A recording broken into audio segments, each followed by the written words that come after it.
as serious as the topic is, I feel like at this point, every time there's been like a gathering of people who are very much embroiled in their magical traditions, have certain kinds of initiations that were marked and flagged by various omens, either around their birth or after it, in terms of postnatal things that were occurring, or prenatal, even with with their mother when they were in utero and so on. Like whenever you have a bunch of people around that like are either witches or have particular lineages or were called or forced into particular kinds of spiritual practices, at some point the conversation will like inevitably become the business card scene from American Psycho.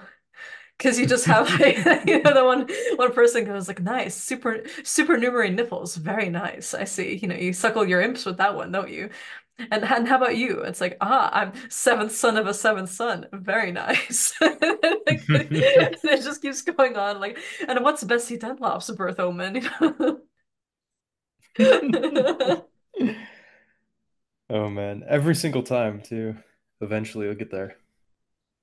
I think we might have Because mentioned this in like a Q&A or something, but like Key, you and I literally became like really good friends like pretty early on into meeting each other, but one of those like kind of epoch-changing conversations that like heralded the way that our lives would become very intertwined shortly afterwards was this very conversation. yeah, exactly.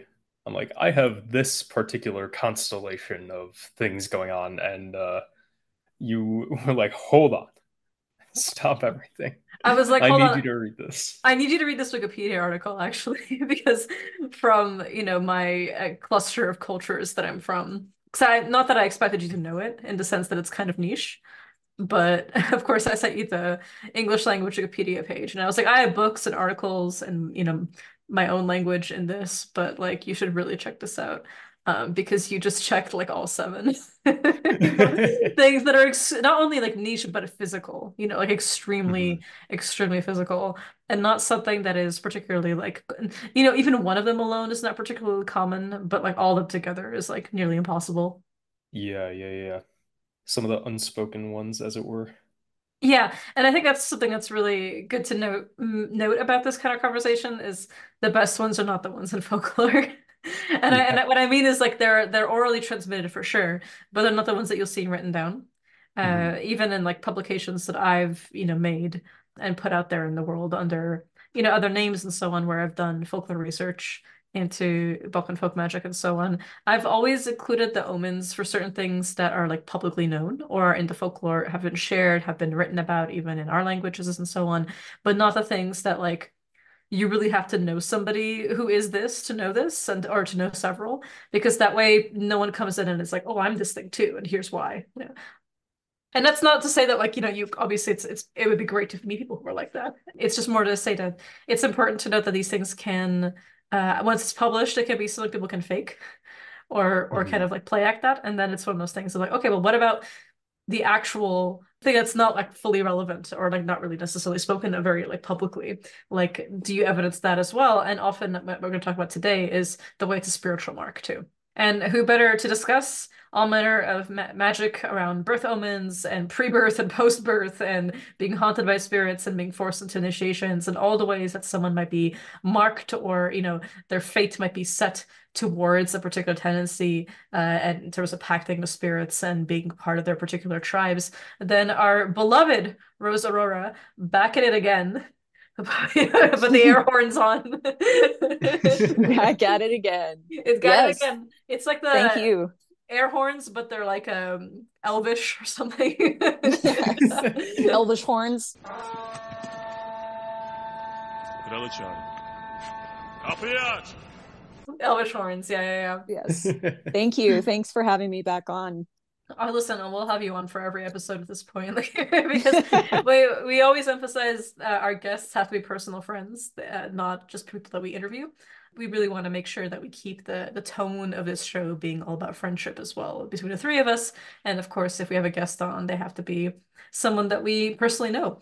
And you were last, visible as it were in our podcast on episode 19, which was fairies, fact, and fiction.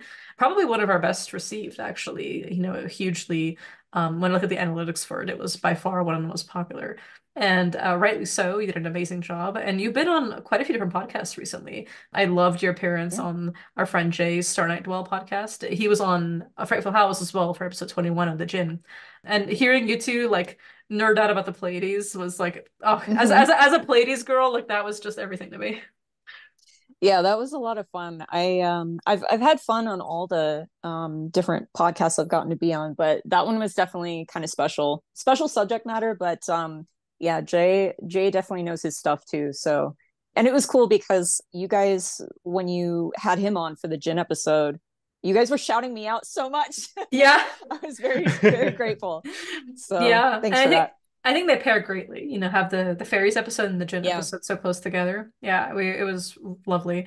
And I'm so grateful for you to be back on, and we'll for sure, the second of many other public conversations in addition to all the fire memes you drop in our Patreon Discord. Absolutely. We gave you your own name color on the Patreon just so they know. Yes. Just so they know, I got the hot memes.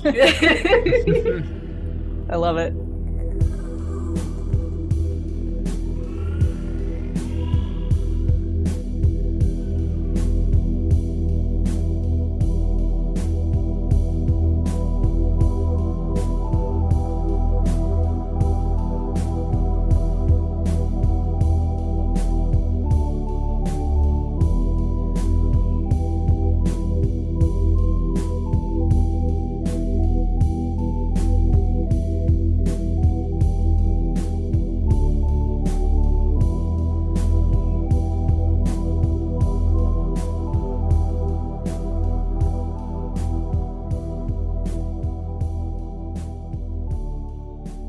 Be not alarmed at the frightful howls which you may hear.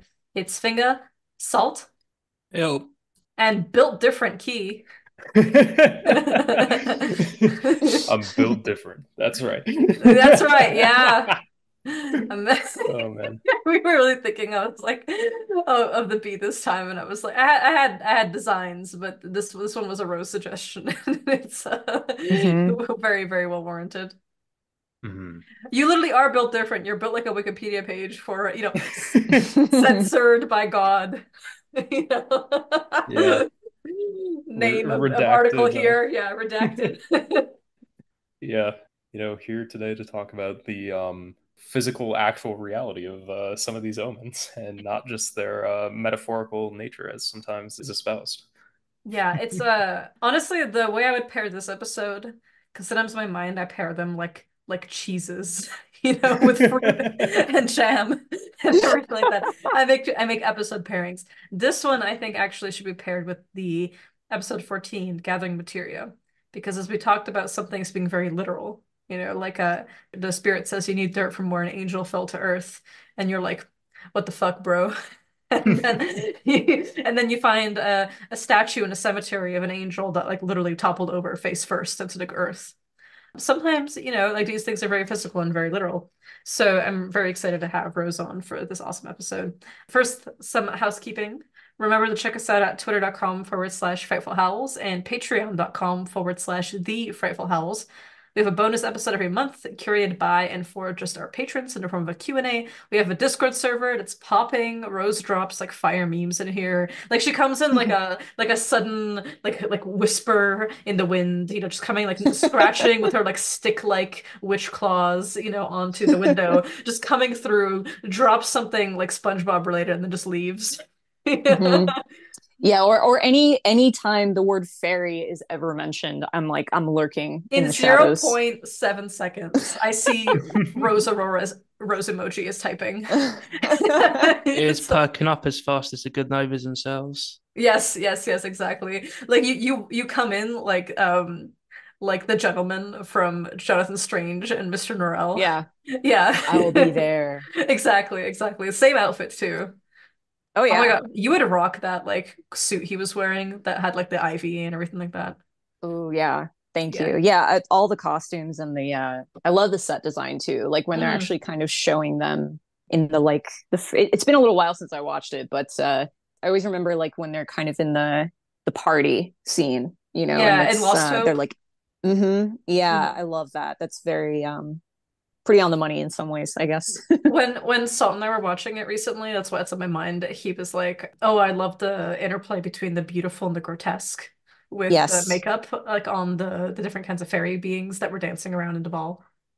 Yeah, I love that too. That's definitely that's something I definitely love to see in like fairy related media like that. I mean, it makes sense that in some instances or some scenarios that it would just be very beautiful or just very grotesque, but I think that kind of combination is exactly right Mhm. and on the money for that, definitely.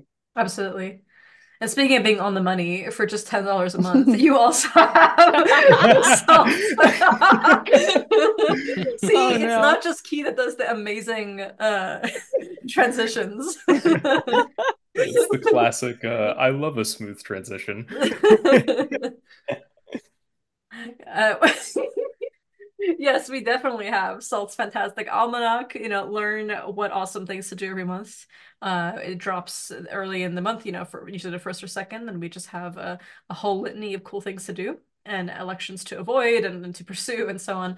We also have a monthly live occult book club where we discuss a text of your choosing, show notes for every episode, the opportunity to suggest topics, and more. And actually, this is a suggested topic in our Discord. We had quite a few people bring up that they want to talk about omens and markings of from not just from birth but just around general like physical and spiritual phenomena that like ordain someone in some particular direction. Not that this is like so fated that the person can't ignore it, but at the very well will have a serious consequence. So this is your opportunity. We've had like a whole list of other episodes to do, but we bumped this one up on the roster very quickly because shortly after we discussed, okay, yes, for sure, this is going to be one of the episodes that we'll do. All three of us were like, yo, we should talk to Rose about this and have her on for it because this would be a really fun discussion to have, given, your background in trolldom and in your Celtic fairy tradition and so on. It'd be really great to kind of like talk about these things. So, your episode suggestion can end up going from like, one that we're gonna do in 20 episodes on our list of many things that we're actively researching and compiling notes for to the very next one. Also, remember to give us a like, rating, and review on Spotify, iTunes, or wherever you may be listening to us. It helps us fight the grotesque and beautiful demiurge of the algorithm. And check out our services. Built Different Key offers personalized coaching and magic and mediumship, so you too can be built different. Once he's through with you, taskmaster that he is, you'll be scrying in no time. Sorcery for Hire, readings, custom talismans, oils, and tools. I offer a bulk and five readings, and Assault offers anything and everything astrological, horary, electional, or natal, as well as incense watching divination. And lastly, hit us up on social media. I'm Dragon Cunning on Instagram. Salt is SaltCNC, and Key is barnowl.key. And make sure you check out Rose because speaking of scrying, the OG herself here who teaches you how to engage with your spirits meaningfully, remediate difficult tensions, make pacts more solid and actionable, and also deal with all manner and also verify birth omens, speaking of which. Rose Mhm. offers incredible mentorship on her website, roseauroras.com, and you can find her on Instagram as well at roseauroras. That's right. That's right. Well, I'm really excited to tap into your wealth of knowledge of working for your clients, as well as your training in your two primary traditions that you're public about. It's one of those things that we flag. Like sometimes we get like comments like, "Oh, you guys seem to be knowing different things." It's just like these are the things we can talk about to the Yeah. extent that we can. Like there's so many other not necessarily traditions, but certainly like ways of doing magic and ways of engaging with it that and even people know that I'm in like particularly very invested in Vulcan witchcraft, for example, but they don't really know one to what extent and two what any of that really means. And that's intentional, because it's not something I can speak on publicly. And it's one of those things that I really appreciated in the episode you did with us on the fairies, where you spoke about your traditions and then we're like obviously much more public about the trolldom one because you named your mentor Johannes. And it's excellent. He has a wonderful review actually on your website if your service is vouching for you. But we also have at the same time like complete taboos over what you can or cannot say about your training with fairy beings.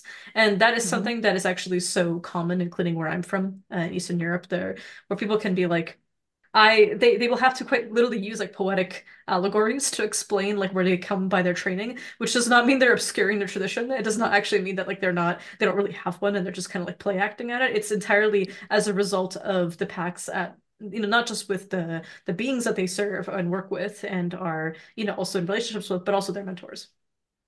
Yeah, 100%. I think you nailed it saying that at least that's definitely the case for my main tradition, which is, as you mentioned, my Celtic fairy tradition. And it is one of the reasons why, I do talk about my trolldom training and the fact that I was, apprenticed under Johannes Gorbeck, who also has lots of cool stuff on his website, and classes and things like that. And he also obviously has a book called Trolldom that if the tradition appeals to people and they're interested in it, I highly suggest getting his book. It's really great and lots of great citations and everything. So, even if it's just something somebody's interested in, not even practicing the tradition, but just learning more about it, it's definitely, he's definitely the best resource out there, in my opinion. But, I'm lucky that I do have, somebody like him that I can kind of talk about and who can vouch for me and, that's essentially have been like certified with, because the fact that my main tradition is very, very secretive. People who follow me on social media have probably even noticed, like, I don't really talk a lot about who my personal allies are, my spirit allies, and things like that, other than the ones that, are sort of tangentially related to trolldom. And that's definitely something that is not just unique to my fairy tradition, but sort of is something that is, and as I kind of talked about in the first episode that I was on with you guys, taboos around secrecy are definitely a huge thing with the fair folk, especially not speaking about receiving blessings from them. If you're really good friends with a fairy, you're not really supposed to say so. You're not supposed to brag. You're not supposed to give away their name. You're not supposed to give away specifics about the fairy beings that you are allied with. And it does extend from that to the, incarnated people of these traditions, in not being able to talk about human teachers even, or people who are your mentors and things like that, kind of like what you were just touching on.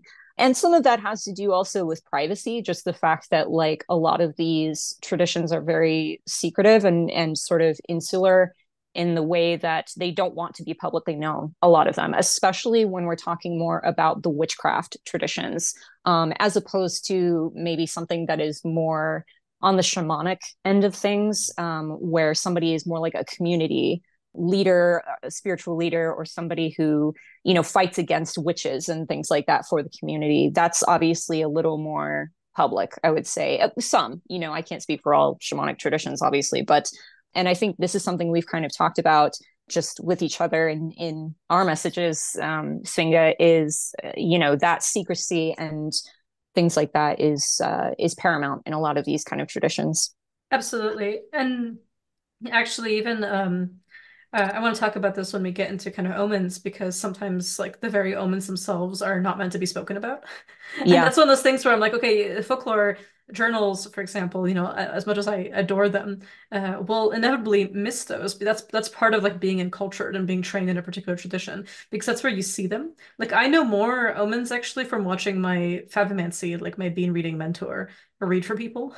At her coffee table, and her tell me about the people that she's read for, and kind of like what came up necessarily while she's like showing me how to flag certain omens. Then even just like all the journals and all the books, that I have that are about these kinds of things. Because, for example, many of the spirit lover omens, like when a particular spirit is coming to seduce somebody or is in practice, entering their lives and giving them dreams and coming down their chimneys and so on and giving them gifts and proposing marriage to them and so on. Like, because I'm someone who really specializes in readings about spirit lovers and erotic relationships and encounters with spirits, as well as negotiating marriage pacts, which are all different and all come with, depending on the kind of spirit and depending on the kind of matrix of identities and tribes of beings that they come from, have completely different weight, to them. Like we were talking about this a little bit in the Discord server, but like, to some spirits, to call someone a wife is to say that they're your slave and they're your property. And to others, it can mean everything from they are never again allowed to touch somebody of the genders they're attracted to again, including platonically, including their family members. Or they can never sleep with somebody again if they're incarnated, or they can, but only people who are chosen by that spirit, or they can, but only of a particular kind of constitution, or they can, but only for particular kinds of purposes, or or there's no taboos at all, actually. It's completely fine. They can do as they please.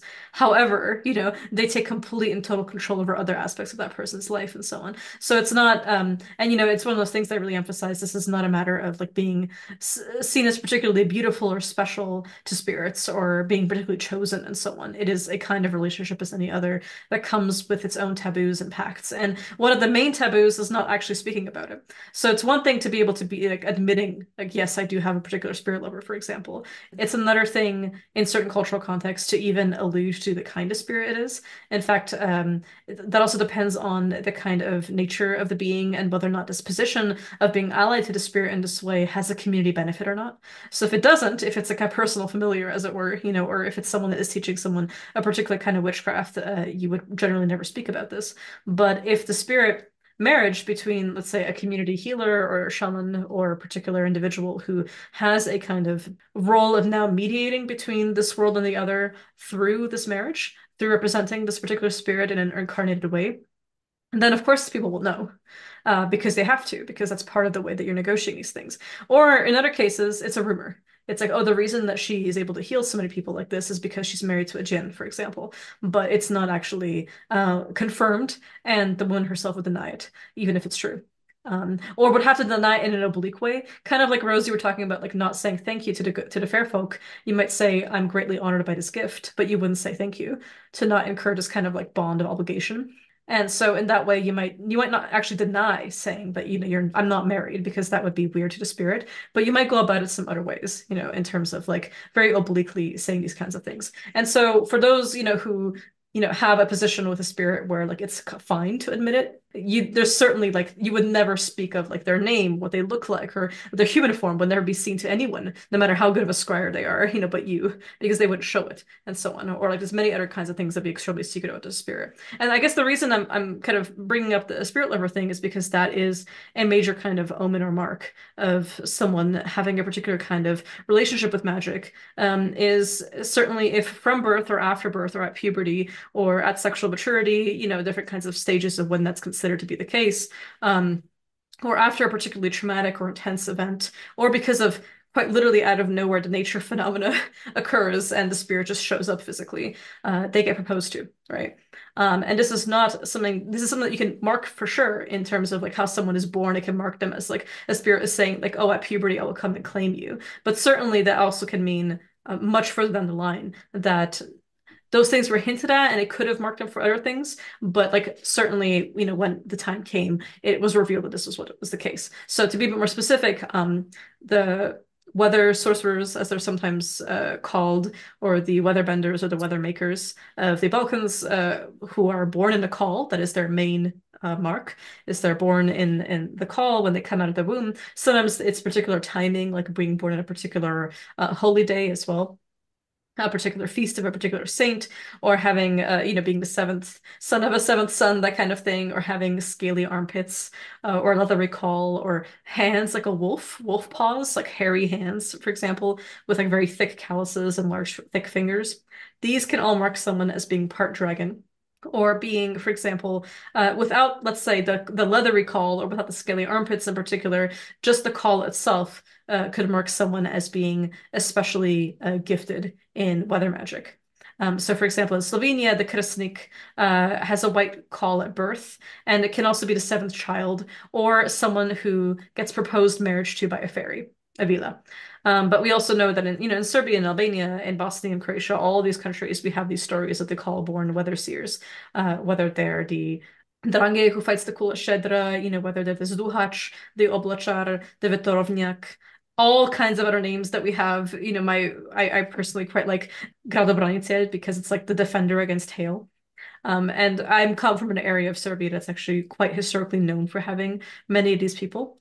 And one of the things is like what marks their birth for sure is the call primarily, but it's never just the call because it could also be a cluster of other things. For example, this mark can be lost if the call is not kept in some regions. Like the mother should like keep the call and sew it into a particular pocket, that goes into every shirt they ever wear. Like it just has to be under their armpit the whole time. So it can't be stolen or powdered down or eaten by somebody else. This is very valuable material. And in some cases, like even if it's not kept it doesn't really matter because they are born with this firmament glazing their face, and so they're able to like see immediately through the whiteness of it and see spirits. But then likewise, they are haunted by spirits and forced, like, and this is the main omen really is involuntarily astral flight or spirit flight, whatever you want to call it in English, that results in leaving the body and fighting the weather. So it's actually this martial quality of having to be this warrior against weather spirits like the Ijdaya or the Allah or the Kula Shedra or the Hala, all of these different kinds of names, the Lamia, these beings that are these like feminine serpentine energies, and also enemy witches, of course. The Krstik famously in Croatia fights the Kudlak, who is this kind of dark witch, very similar to Carlo Ginzburg's research on the Benandanti in northern Italy, in the Friuli region, right? You have the Benandanti versus the Malandanti, also called born, also called out of their bodies to fight their enemies. And they position themselves as, I'm not a witch, I'm the anti-witch, I'm the one who fights the witch on behalf of the community. And the witch can be obviously enemy spirits. It can also be enemy incarnated witches. But you can see how even this simple thing that could just be like, oh, well, born a cult, that makes sense. But you also have these clusters of phenomena that occur around them and develop in the arc of their life where they essentially cannot run from their fate. And whatever they might do, even if they are given all the opportunity in the world to pack with spirits and be given this kind of instruction without a mentor that's incarnated, but only through spirits, they can totally slack on this and become like the world's worst weather sorcerer in the sense that like they're just not doing anything. And as a result, the community gets frustrated with them. They're like, we know you're marked for this, and our crops are withering, and our weather is, the hail is pelting us, and everything is happening, and so on. This may not be a very common phenomenon right now, not that it was ever common, but certainly it was more well known in the past. But I would say that even in the villages that I know that still to this day really hold on to this phenomenon, and certainly there are many more than the ones that I'm personally aware of because of I've only traveled to so many places. It's important to note that there is this enduring understanding of even if you pass away, you might be called back into another life. It's interesting how reincarnation myths still occur even in very Christian, countries. That you may still come back and be forced to do it all over again. You cannot necessarily run from your fate. And so you can either rise to the occasion and adopt this particular set of powers that are being inoculated in you by these spirits, and they're training you and honing you, or you can ignore it and risk a real peril because if this Duhach leaves their body unprepared and has to fight the weather spirits and loses, then even their physical body passes away as they cannot actually make it back to them. Yeah, yeah, yeah. I really appreciate the mention that when these omens manifest, it's often, if not always, like a particular constellation of phenomena as opposed to just the one that is like recorded. Mhm. And that, you can so choose to run for it, but you are marked, whether you like it or not. My mentor even emphasizes, I'm sure Rose, this is probably something that you've also experienced in your extensive, practice as someone who reads on these kinds of matters for people professionally, is that the omens themselves hunt you down. Like it's Mm-hmm. not necessarily something that is passive. Like it would occur to me and it's over. Like it's just like an event. Like it will be a cluster of almost like phenomena and fate that continue to wash someone over, kind of like a tide sweeping the same beach. Yeah, absolutely. I think kind of along the lines of what you're saying is that people who are born with these marks or omens, whatever you want to call them, well, on a couple levels, it's not just physical omens, but there is a spiritual omen as well that, as you kind of touched on, is something that somebody who is a seer can see usually, especially I usually tell people like if it's a specific omen that is very specific to a certain tradition, a certain culture, you really should go to the people who are a part of that tradition, a part of that culture. Obviously, somebody who's a gifted seer is going to see something, but the person who is trained to recognize specifics of a particular tradition is really going to know how to steer the person in the right direction, how to deal with certain omens that are difficult to deal with, which is definitely something like I'd like to get into more is kind of the I guess darker side of having these birth omens and these physical omens. But yeah, there's definitely, and I would argue that the whole idea of kind of the mark of the witch or the devil's mark or whatever these kind of different names that have been given to these spiritual omens. like that really is at its core. Yeah, there are physical omens that usually go along with it, but essentially that spiritual omen is the one that is sort of, I guess, the most important in a lot of ways, because if you are marked for this type of life, the events that come along with it are some of the most important sort of, marker points for recognizing what you are. And definitely, like, within my experience and with my main tradition, it doesn't stop at birth. The omens continue as the person ages. And there's particular markers that are looked for at particular ages or particular times at someone's life, like puberty or something like that. And so, it's kind of, as Key said, it's definitely something where it's not just one thing and you can point to that and go, oh, well, they have an extra nipple. So, Yeah. that automatically means this. Well, do they also have certain abilities? Do they also speak to spirits? Can they see spirits? Do they have certain types of talents and things like that? So, yeah, I think it all kind of comes full circle, I guess. The correlation element involved is really important there. Mm-hmm. Like the way that, I mean, it's the spiritual cause and the physical, right? Like there's this kind of notion that body proceeds from spirit, even whether it's Aristotelian, Platonic, like, or popular imaginations, that there's kind of this enduring idea that these things are kind of almost symptoms, right? Like it's a symptom of the spiritual state in a way. Especially Yeah. like when you touched on like the cultural elements as well, in particular, because like there's certain, from what I'm familiar with, from like the immortal faith, for example, you have disease, and that's, like most shamanic traditions, there is an element of sickness, an element where you're suffering, you're undergoing a lot of difficulties. But that disease, actually, that like crucial period is a particular kind of omen as well, because you don't just know, oh, I'm fucking miserable, I'm ill. You can also kind of see like, okay, so where is it hurting?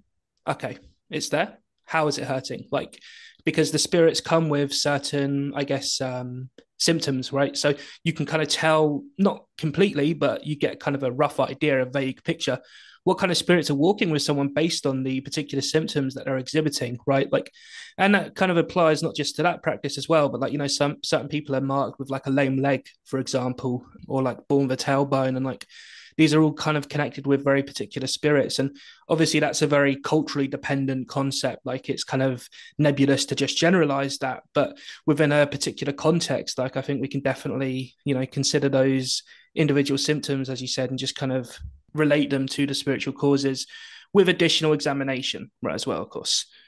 I'm glad you brought that up, actually, because, some of these birth omens or physical omens in general can be extremely literal and extremely specific to the person and the type of spirits that they're marked by, and so, yeah, I think that's important as well. And it definitely plays into, the cultural aspect of it, of if you don't know what to look for, it could be overlooked. But Totally. a lot of times they can be quite noticeable. um, but yeah, if you don't know what to look for, if you're not trained or you don't have that knowledge or folkloric knowledge, even some things can be kind of just, oh, well, that's just a weird quirk, or that's just a weird aspect of this person's physicality or whatever. Yeah. Absolutely. And it's important for us not to like fetishize and otherize Yes. that too much, because then it's kind of like we were talking about in your episode actually that we did together. We touched on changelings with you. And obviously this is a much like witch marks themselves. It's like supernumerary nipples, for example, or like finding particular moles has been an excuse to persecute people, right? Or to particularly demonstrate a profound amount of like scrutiny towards those who have, various Yeah. disabilities or who just have a different kind of set of behaviors that are not necessarily neurotypical. And it becomes a way to like, essentially imply that at best they're essentially some kind of other nature, or at worst that they're not welcome into community, right? To say in the Mm-hmm. least, right? That's putting it very lightly. But that doesn't also mean that there aren't actual folkloric things that go along with these things that have to do with spirits and how they ingress into our worlds. And Salt, I like the way that you pointed out that, an overflowing of particular kinds of spiritual paths and potentials can manifest physically and can tend someone towards certain kinds of patterns. Like shamanic sickness is a phenomenon well studied by anthropologists. And it's one of those things that like what happens when like an incurable illness that like no doctor can diagnose eventually pushes someone to the breaking point until they have to accept certain kinds of spirits at the hands of an initiator who like notices that it's and even having like spoken to very like literally lineaged shamans from around the world and even including Mongolia, for example, as well as cultures that I'm, very closely related to. I've seen people say firsthand, it's not that alone is not a guarantee. Like that could be, well, you are being harmed by spirits. We should clear that from you. Or like you have, or this is not actually a spiritual harm. This is something else. We should look into this. Or this is some kind of deficiency. It does not actually, because sometimes one person I was speaking to who does these kinds of diagnoses within her culture, she very literally said that, actually she gets clients all the time who come in and are like, does this mean I'm meant to be something? I'm meant to like initiate to some kind of tradition. And it was, and she has to kind of remind them that like they've built up this expectation of being special to as a way to cope with the suffering they're enduring. And Yeah. so it's actually very difficult she was saying it's harder to remediate their mental kind of obsession with this being the answer that has to bring to them this particular relief than it is to help them with the illness they're suffering from and find ways to remediate that or through spiritual or magical or, herbal means or through anything else. And so it's one of those things that, Rose, you mentioned it endures throughout life. And absolutely, I think that people get a little sensitive about this. I noticed there's not a lot of discussions about these kinds of the physicality of these things and like the way they can be recognized very literally. And there was recently kind of like a discussion that made the rounds on podcasts and social media about like witch blood as a concept. And I really want to emphasize that like this is so not a discussion about like eugenics or something or Yes. saying that some people are like better than others because they're born a particular way or anything like that. And also someone having the omen of having the sight, being very gifted, for example, with like seeing spirits, or someone who undergoes frequent possession as a child, and then, to the point that it becomes disruptive. And so they have to be, initiated to something or trained by somebody to give them scaffolding and protection so it doesn't occur to them because it's a very negative thing. Because a lot of these things are quite unlucky, like they're not particularly Yeah. like fun Mhm. or glamorous. They're not particularly Yeah. sexy. And in fact, the vast majority are not, and the ones that we talk about more publicly are usually the ones that are a bit more like glamorous in some ways, but only on the sense that like they get fetishized, as like an interesting thing, as opposed to the reality of how haunting it is to be constantly leaving your body to fight, in endless wars in the skies against the weather, and feel like you're blamed whenever it doesn't work, or feel like when something happens and someone's crops die, it's because you weren't vigorous enough, and you come back with bruises on your body and your cuts and all this. This is not like something that you fake to show off on a social media profile about how like spiritual you are and how special you are and so on. And I think that it's really important to note that like we can't throw the baby out with the bathwater. The fact that it is not necessary for any of this to apply to somebody, for someone to be an immensely talented sorcerer who spends their life choosing to be magical, like choosing to train, choosing to initiate, choosing to undergo formalist, like apprenticeships, and very intentionally make spirit pacts and engage with the spirits that are around them because everyone has spirits. This is not a single person in the world, who doesn't have ancestors or some kind of beings that are around them. The fact that someone can, with none of this precedence, like they create the omen in some ways by being diligent, by having that kind of motivation, by not letting anything stop them on their pursuit to like make this their thing. Like the three of us talk a lot about this, and Rose, you as well as a fellow language learner enthusiast, is something Mhm. that we care a lot about. Like I wasn't, you're born speaking generally, one, as it were, and maybe you grew up in a multilingual household, and so let's say you have two to three languages that you grew up speaking and so on, and then you can stop there, you know, or you could choose to learn more. And that is a habit that you just got to build. It's just there's no way essentially to, I mean, there's magical ways to speed that up and to, have spirits from that particular cultural matrix inoculate you so it becomes easier to, adhere the grammar into your mind, hint, hint, nudge, nudge. I highly recommend doing that. Mhm. But it is absolutely a choice that you make, like the time that I spend every day devoting to my magic and devoting to language learning and devoting now to going to the gym is time that I could be spending in any other way, but I'm choosing to invest it in this. I could have spent Hmm. that exact same time learning musical instruments, and I've chosen not to. I've chosen language instead, or you could do both, but then sacrifice, some time from other things and so on. And so my point that I'm trying to make is that the fact that you do not need any of this to be remarkably competent does not mean that it's also not true that sometimes like things are just kind of there from birth, or are the potential, the talent is there, and that can be so squandered and wasted. Can be, things can be there and then absolutely just not engaged with out of fear. That's very common, of being paralyzed, of seeing things and it being too much, and spending your whole life running away from that and hoping it will shut off one day, or hoping that you'll be blinded from seeing the spirits. It's very common, actually. The village that my dad is from, there's quite a few people who've that's been their story. They don't want to see it and it's too much. Or they just do nothing with it. And opportunities come and go, but nothing is done further. And so I think people get a little bit sensitive sometimes when it comes to discussions of this topic, not just because it can be very mishandled. It's a delicate thing, right? And one should Hmm. have delicacy and charity when discussing it for sure.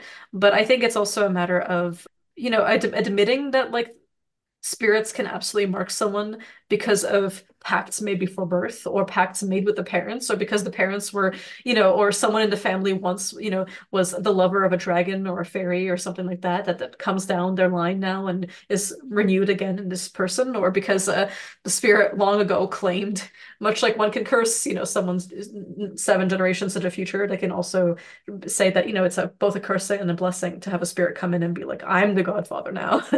I'm the godmother and I'm claiming you and I'm teaching you and you don't get a choice in this. Doesn't make that person necessarily special or even lucky, but doesn't deny that that's there. Big agree there. Like I think especially like sometimes like the counter arguments against the notion tend to assume that there's some kind of implied superiority, but I don't think that's the case too. In fact, I think generally speaking, when these omens are present, like most shamans become shamans and they're dragged kicking and screaming into it like, oh great, I Hmm. can never work a regular job again. I'm going to spend my entire life just above the poverty line, just about making it, just about getting by. And the And difference risking your is, life. yeah, Like yeah, you were talking about this before we started recording, but like I mentioned with this Duhachi, who sometimes are called shamans, that they fly up their bodies and they fight the weather spirits and they perform healings for people and so on. It's like there's a risk that they never come back every time they fly out. And you referenced it earlier, it's episode 16, the immortal faith in Northern China. Sometimes referred to as a kind of quasi-shamanic tradition in Northern China. But absolutely, you were saying that like if the spirits just force you into this profession, you don't get to work a normal job.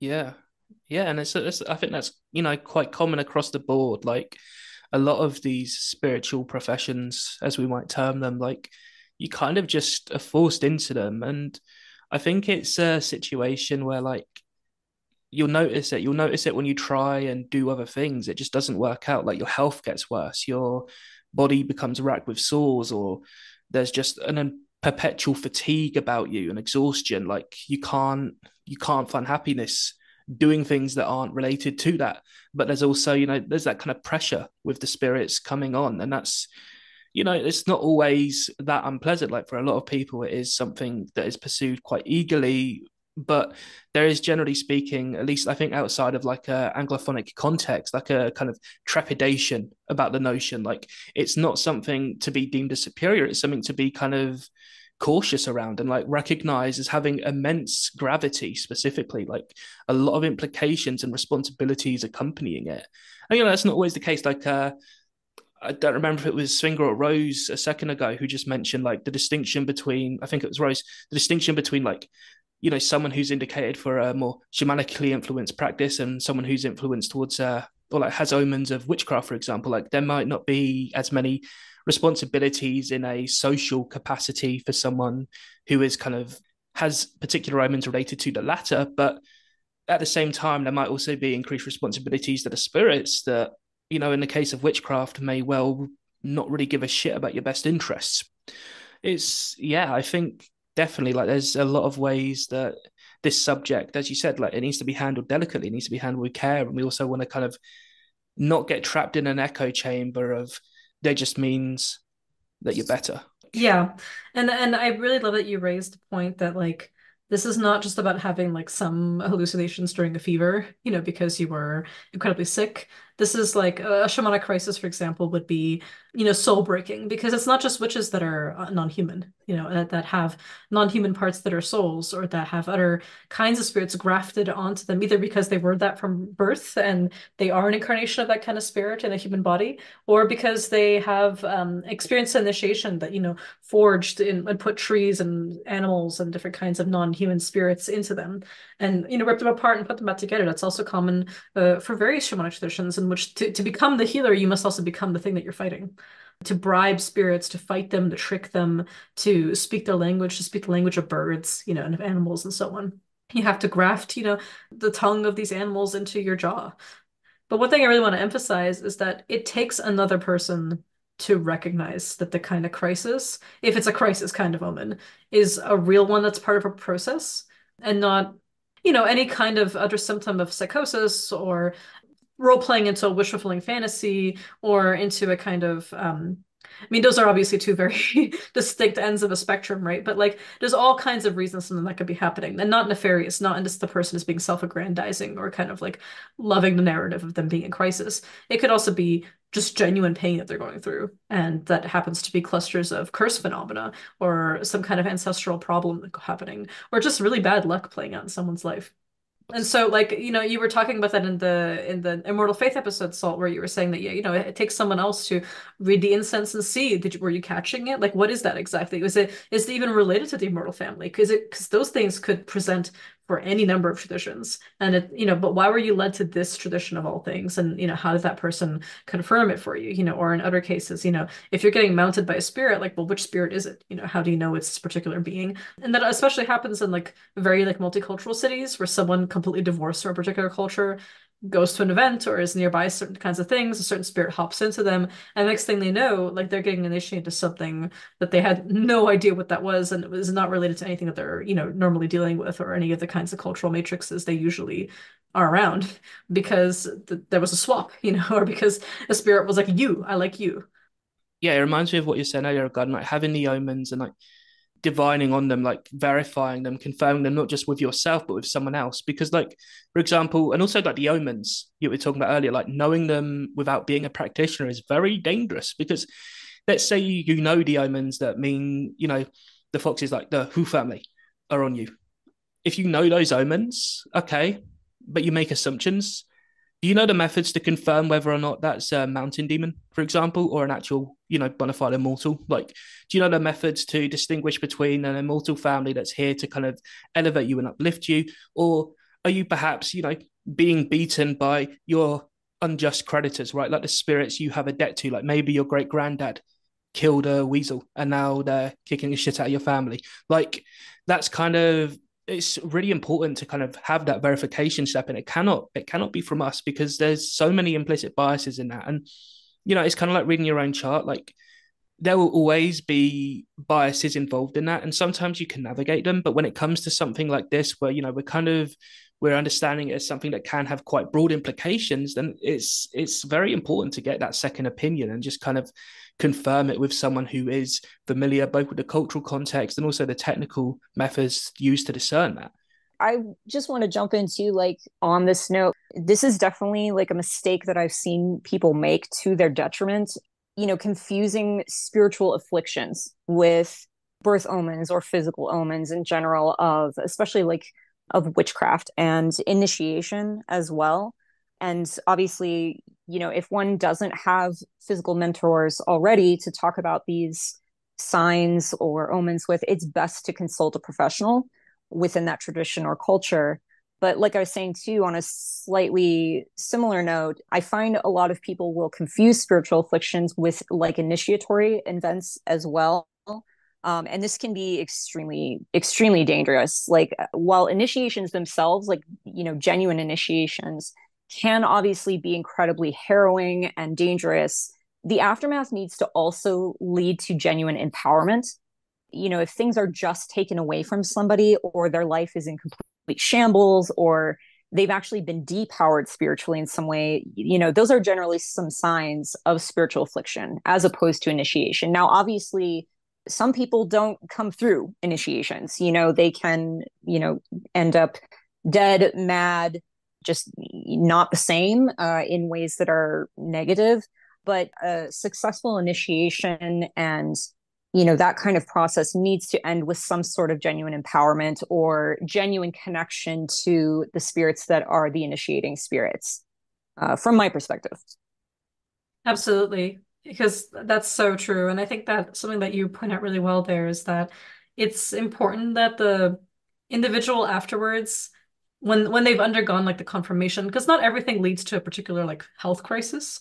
Like some of Yeah. these things is just like kind of like we were talking about earlier, like the seventh son of the seventh son phenomena, or like this particular spirit coming in and being like, I'm marrying you, you know. And yes, that those ones can also come with like, I'm driving you mad until you accept the marriage, you know. And so Yeah. there's times when you have to like initiate a divorce process or kind of cleanse that spirit off of you because they're sexually obsessed with you, or they see you as their property and they want to take you into their world, which can also mean killing you, you know, so that you're theirs forever and so on. This is not just like this romantic kind of like, oh my God, yay, you know, it's so cool, you know, hashtag like monster lovers, you know, it's like actually Yeah. like harrowing, you know, to basically have like a sexual stalker. You know, that's invisible and that like hunts you and so on, right? So this is one of those things that I also look at for people is like, is it a parasite? Is it a spirit imitating a different spirit that's using things that you like and are attracted to get closer to you? You know, is it an empowering spirit that is giving you agency, or is it a spirit that's going to take command of your agency for you? And are you okay with that? You know, because in some cases, like fine, like it's a deity, it's a being that like, you know, you trust. They're gonna partition parts of your life and take ownership of it. But should be empowering you and leading you to a better future, right? Like should be able to like once you're out of that process, whatever that initiation might be, whether it's marked for in the beginning in terms of things like having a particular spiritual ancestry, like, you know, some ancestor married a particular spirit and certain things came to reincarnate down the line more easily, or certain omens that, you know, might be seen as harrowing or as deformities or as problematic, you know, or as things that like make your life very difficult, or ones that are just kind of like on their own, they may be just a random thing, but like in clusters, as we've talked about, you know, including what happens, so we've talked about like what happens if the father dies after the conception before the birth of the child. Key, you also brought that one up as well with me a few times in terms of like what are some ways that like someone might come in through particular things that occur around their birth or certain trimesters or afterwards and so on.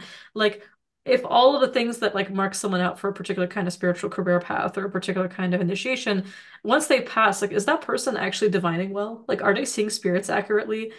Or are Yeah. they play acting? Like, is it Mhm. impossible for them to help other people or diagnose things accurately? Like, are they just, you know, or is the only thing they can really do is tell people what they want to hear? Are they unable to actually tend to clients? Like it's one thing to be like, hey, this is kind of out of my field. I'm going to refer you to a specialist. Or you know what, like this is not something that I can work for people publicly, you know, like especially with the fair folks. Some people will, for example, have them in their courts, but they cannot do anything for them publicly. They would have to send someone to a specialist like Rose, a fairy seer who is literally like not just like marked for it, but trained heavily and extensively in dealing with these kinds of things and to spot those glamours and to make sure that they can actually navigate those tensions when they arise, especially in matters of subterfuge, right? And spirits weaving stories that, you know, to a different seer might seem opaque and be like, okay, great, I take it at face value. But someone who's more trained in that and knows the culture of the spirits will be like, no, no, no, that's actually just the surface of what they're projecting. What's actually going on is this, and let's like move through that. You know, once all that is said and done, like, are you able to do those things? And obviously, initiation is a beginning, right? It does not mean you have mastery. It means you begin a very long and arduous, lifelong, possibly, you know, multi-lifelong journey of learning how to do certain kinds of things. But you should also have verifiable skills. And I would say that there's probably no omen better that's not even about birth and not really about even like being marked in a particular way. But to me, it's competency, right? Like to see that Yeah. somebody has forged, like, you know, consistently forged a path where they have a record of healing and of distributing authentic medicine that has improved someone's life actionably and has let them get in better relationship with their spirits. You can lead a horse to water, you can't make it drink. We all know this. Like you're always going to have a client that will be like, "Cool, thank you," and then do nothing. But consistently, like, was it the right medicine? And you know, was it presented in a way where that was actionable for someone? If that is a no, then the omens that are being identified might have been an affliction, right? You know, at the end of the day, all of these birth omens and, circumstances of birth and circumstances of life that flag what someone may or may not be are forming a divination in composite, and if an omen comes up in divination, doesn't mean it's likely to pass. Yeah, but you can also overturn, certain negative responses, right? It kind of goes back to the point earlier of what is the thing that is the best marker? It's competency. Where, like, you can have no birth omens, that doesn't mean you won't become the magician, or you can have everyone, but if you're incompetent, if you can't do the thing that is prescribed as likely, then it's like, okay, cool. This other guy who didn't have that got the pacts. Great. Let's move on from there, right? Yeah, I think that is also kind of plays into a reason why people get a little prickly around these types of subject is sometimes it's misinterpreted as, well, if I don't have any of these things, I can't do magic. When Hmm. clearly, and you were saying this as well earlier, Svinga, that's not the case. I mean, magic can be done by anybody, but to me, it's like a lot of these omens, they often kind of signify specialists in a way, which is also kind of something that Salt was talking about as well, is it comes with certain responsibilities and things like that. But the way that I kind of have compared this with my students and my clients before is, some people are born with like a really amazing ability to sing and just like be able to carry a tune and like have perfect pitch, the Ariana Grandes of the world. And but the thing is that most people, if they take some singing lessons, they get good technique, they try really hard, they put practice into it. Most people can learn to carry a tune. Most people can sing with some ability. Maybe they're not going to be, as mind-blowingly amazing as Ariana Grande, but I don't think everybody wants to be an Ariana Grande, So to me, like a lot of these omens will signify somebody who's more of a specialist or who is maybe just more inclined or has a little bit of a head start. It doesn't mean that if you don't have any of these omens, it doesn't mean you can't practice magic. And it doesn't mean you can't become really incredible at magic, just the way that you were saying, Sfinga. And so I think that's kind of where people tend to misinterpret this and where it gets people a little prickly. Totally, yeah. Like I said, the best thing is competency, right? And like that can be mastered by anybody. But I agree with you that it can also most specialists. Like certain, like for example, the Zduhach is born, not made. They're Mm-hmm. made in the sense that they become that through practice. Like they're a tool that's used, right? In that way by their spirits. But it's something that it's not merely somebody who learns how to do weather sorcery or someone who chooses like that's going to be their specialty. It's something that is because of a matrix of spirits that live in those regions, like having had extensive experience with this the Vetrani Voivode, like the literal like wind dukes as we call them, who are the beings that like are majorly patroning these individuals, as well as certain kinds of saints, like Saint Elijah, for example, or Saint Stephen, the first martyr. We call him Stefan Vetroviti. And these are the kind of the beings guiding this particular person, right? So like they've groomed them essentially for this position, whether they like it or not. And that's one of the downfalls of this is that it's truly like non-consensual, like 99% of the time. And so, and even I was thinking about this in terms of shamanism, you have these individuals where, among the tongues, for example, you fall ill, you're pulled apart, you're eaten by your ancestors, you're melted down, you're restructured, and so on. Like new flesh grows on the bones after all the old flesh is torn apart. Or like the Tautos in Hungary, they have an extra finger or they're born in the call, but then in dreams, an older Tautos comes to them in animal form and starts to teach them or is somebody who comes in and says to apprentice them. So it's a spirit apprenticeship, right? Not necessarily a physical mentor. There could be a physical mentor too, if there happens to be one. But if it's a dying art, then it's an ancestor who comes in and it's like even if you're not related to them by blood, they'll be like, well, I recognize what you have, and I'm going to teach you. And they enter a very similar process of being torn apart and eaten and so on. And similarities between the Taltosh and Hungary and the kinds of weather shamanisms or sorcery that we were talking about in the Balkans has been much remarked on by many scholars, notably Eva Posch, famously articulated this sort of similarity in her very good book, Between the Living and the Dead. And it's one of those things that, it's a specialist kind of role, where this is a role that is now being occupied, a void that is being filled by somebody in a particular community. And that honors spirit pacts far more than it honors pacts between people that are incarnated. It's almost like there's a role that must be played, and someone will be born to fulfill it. And if they don't take up the call, Salty, you've mentioned this before in certain kinds of things and the traditions that you're familiar with in China, if they don't take it up and they're hunted by Amity spirits and kind of forced into it, they will pass and go to somebody else too. Yeah, I mean, I think it's really variable based on the spirits, but like quite often there are ways to kind of get them to move on, like passing the incense down to your kid instead, and you just kind of settle with, okay, I'll offer to you every 15th day of the month or something along those lines. Like there's ways to kind of escape it sometimes, depending on the nature of the pack, right? Especially if it's like, okay, we're doing this because you wronged us and we're gonna make you work for us now, which is another thing that can often happen. Like when we talk about omens, like postnatal ones, especially, is like you mess up and now the spirits want you in their service to pay for that. But there's definitely situations where like that can be kind of passed on elsewhere.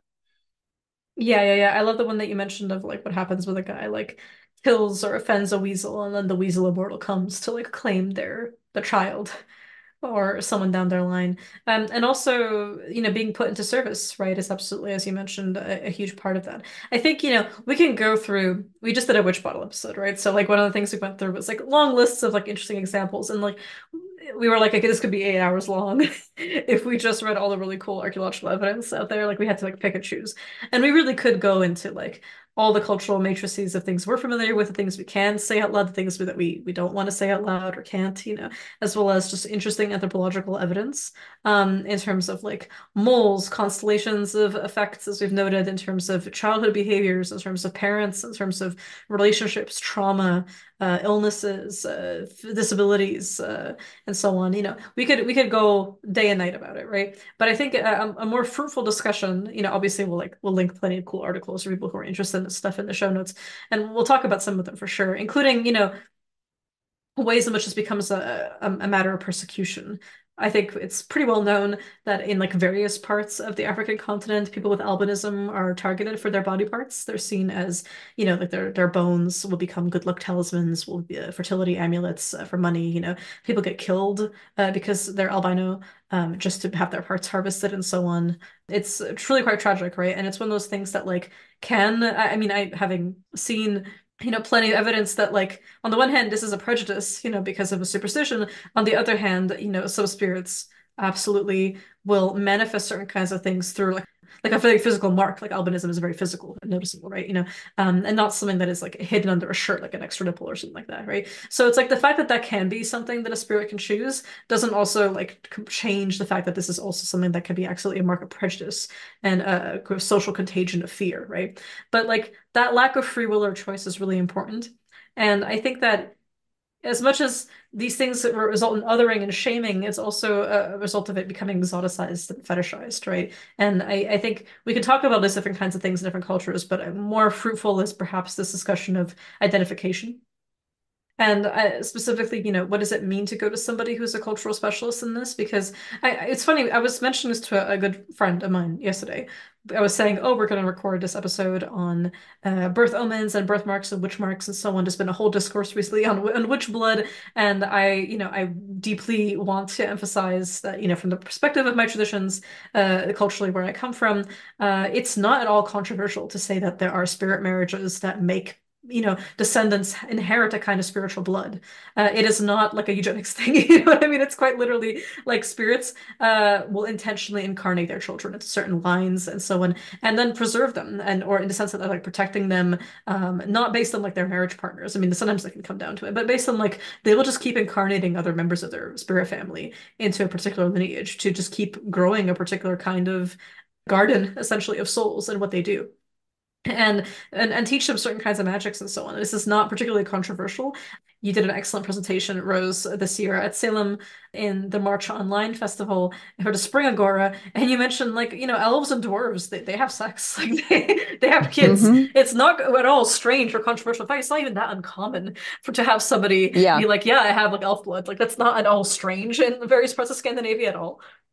Yeah, definitely. And I mean, in the Celtic countries as well, I mean, there are whole families or clans that claim a supernatural ancestor, essentially. And it can even be part of, the image on their, the clan flag and things like that, Mhm. so it's not even something that they're secretive about. It's something that they're, pretty open about.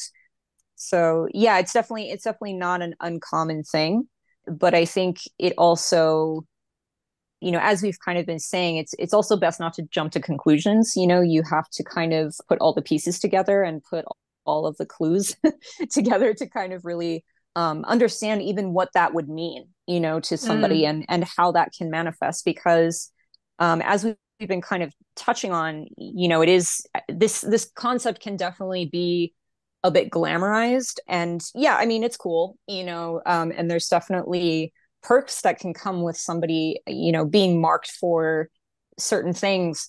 But in and of itself, too, like, not all birth omens, for one thing, are necessarily cool, quote unquote, or beautiful or invisible. Like, sometimes they are what are considered flat out deformities, or just something that would be, quote unquote, unsavory to most people. They wouldn't want something that is a very obvious physical omen, which I think is something folks should hear, like, especially in the context of those born into witchcraft. I think again, I think there's this idea that if someone is born a witch or is forced to become one by spirits, it's very glamorized. And there are aspects of it which can be very difficult and very alienating, even Mhm. just on, the kind of emotional and social level. Even if it doesn't go as far as something like actual outright persecution or witch hunting and things like that, it can just be incredibly isolating for the person in general because of things like, even their what they're inclined to, and again, even just the way they look, or deformities that they have and things like that. I mean, I've definitely personally witnessed people receive bullying for, Mhm. things that are definitely considered a birth omen. So it's something that isn't just like all awesome all the time. It can be really, really challenging and difficult for the people who are living with these things. Mhm. Absolutely. Kind of reminds me as well of like certain types of spirits or witches or vampires or what have you that at that point the line is kind of blurred that will incarnate partially just because it's like, hey, this person's life is going to be really weird from the outset in terms of the misfortune that they're going to face and things like that. So sometimes it's like we're just here to protect this person, you know? And it's like Yeah, that gives a lot of magic, which they will use rightly, but it's like, you know, the circumstances of getting it are very negative, very not glamorous, you know, something that you would never wish even upon your enemies to have to face. So it's like, yes, there are these omens, but know that sometimes as well, if, you know, it's like here is a mark of, you know, you will have magic whether you like it or not. It's you're probably going to have a life that is not the best.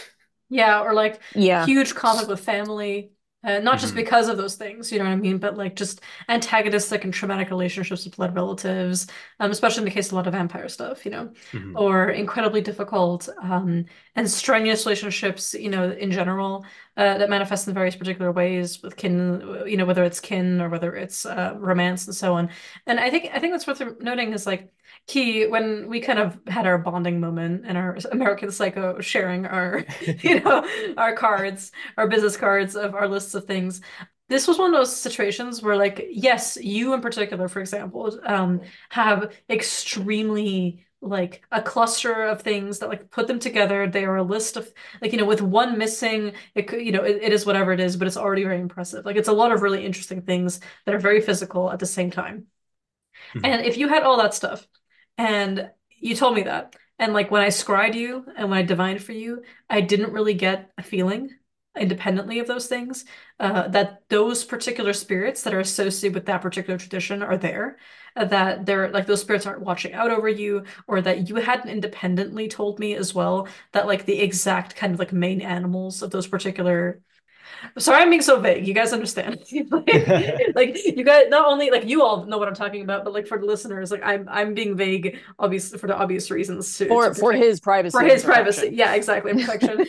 Because I'm in the CIA suit, with a little wire Yeah. going into my ear, escorting a key around. Yeah, exactly. But like the gist of it is, the animals, the particular omens in terms of physical stuff, the spiritual and emotional stuff, the things that have to do with like how your life will progress, the kind of magic you will tend towards, like what you will be really good at, kind of effortlessly or just through specialty, and other things that will become harder for you as a result. Like the Mhm. specialization in one end making other things more difficult, not impossible to do, but you would have to train that really hard from scratch as opposed to just kind of, it's like a difference between having a mother tongue that you speak really well versus like a language you're trying to acquire in your adulthood, from scratch. That's not Mhm. even sharing a family of languages with it. It's not even Indo-European, for example. Like it's something completely different. Mhm. It's a learning process, right? Like all of those things were there.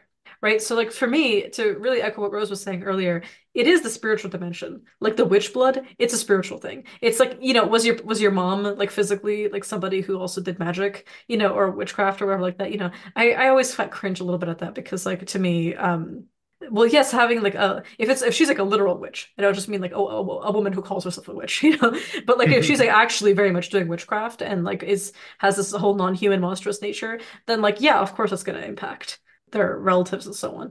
But like usually in a negative way too. Yeah. And, Oh yeah. yeah, like it's like okay, well, like she's definitely feeding on her sister-in-law and all those other kinds of things. It's Yeah. like very much coming from my bicultural background. It's just like that's not a fun thing you admit. It's also why no witch says they're a witch. They're like, no, I go to church and I hang out and I do my thing and I pray so that everybody knows that I am just like the rest of you, And if someone and if someone knows that they're like doing magic, it's just like, yes, I'm a cunning person, I'm a healer.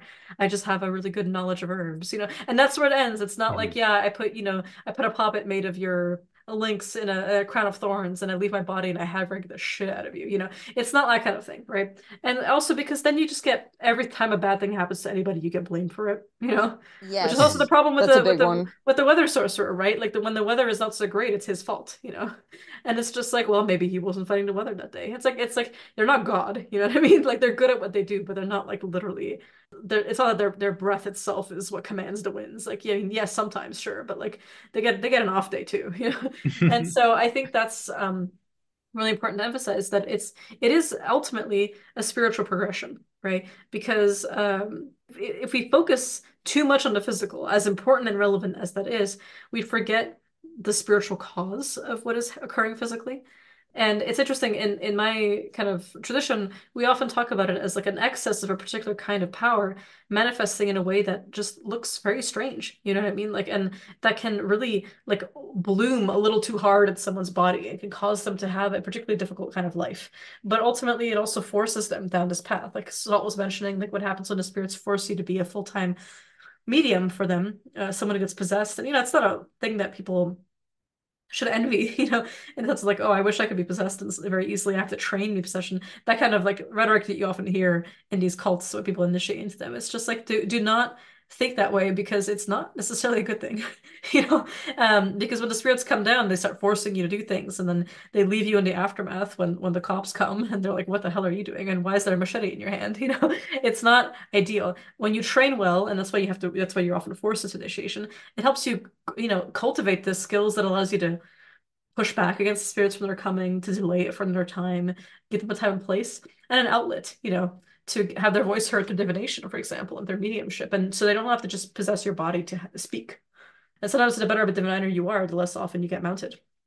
Because your spirits can say what they need to say. Otherwise, they'll come down if they have to help somebody or heal somebody or do something for somebody, but not necessarily to speak.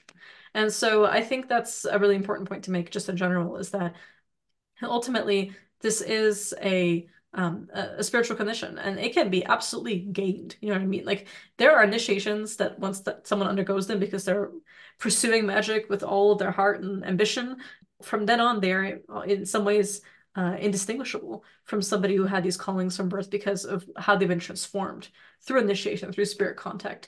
The more you do magic, the more you become a magic itself. The life becomes magic. The way of thinking, there is no this world and that world. There is just the animist reality that rhizomically expands. Genuinely, yeah. Like, it's so much the heritability of the blood is envied. It's like, well, you have transformed your own into the thing that you so covet. So go on with your life. Get the results that you always wanted. Doesn't matter that they weren't prophesized. Now you have them. So And also, like, if magic is often, you have to be very arrogant to do it. Let's be real. Like, you yeah. to look at the cards you're dealt and be like, no, not enough. I choose differently. Like, I'm going to restructure reality to get what I want. Then why not very arrogantly pursue magic itself, and be like, I'm going to become somebody who has this particular power. I want to bring up, if you guys don't mind, real quick, an example actually out of Mhm. Serbian cunning craft. There are many names for this. The words that I use will, for those who know, betray where I'm from, because of the dialects that, and also just like the terms that are used. Like I mentioned for the weather sorcerers, there's so many names, right? But like, we'll call it charming. So Bajanje, sometimes the Bajalica is the name of both the woman who does the charming as well as the actual oral charm itself, or Basma sometimes it's called. Zagovor sometimes. You hear many different kinds of names for it.